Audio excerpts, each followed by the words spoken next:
Hello everyone, welcome back to my channel Urdu Darsgah. I hope आप लोग ठीक होंगे। मैं डॉक्टर गुलनाज फातिमा और आज की इस वीडियो में मैं एक न्यू अपडेट लेकर आई हूँ। उत्तर प्रदेश लोक सेवा आयोग में जो परीक्षा 27 अक्टूबर सन 2024 को होने वाली थी वो अब नहीं होगी। इसकी वजह यह है, जैसे कि आप लोग जानते हैं कि अक्टूबर का जो महीना है वो एक फेस्टिवल सीजन है, क्योंकि स्टूडेंट्स एग्जाम सेंटर तक बस से जाते हैं और कुछ लोग ट्रेन से जाते हैं, तो इसमें काफ़ी प्रॉब्लम होती है।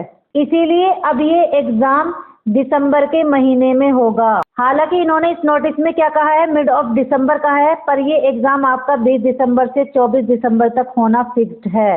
एडमिट कार्ड आपके 13 दिसंबर से आने शुरू हो जाएंगे। यदि आपको उत्तर प्रदेश की जॉब अपडेट चाहिए, जैसे इलाहाबाद हाई कोर्ट, ARO या RO या UP SSC की, तो चैनल को आप जरूर सब्सक्राइब करें और बेल आइकन को प्रेस कर लें ताकि आने वाला हर नोटिफिकेशन आपको टाइमली मिल सके।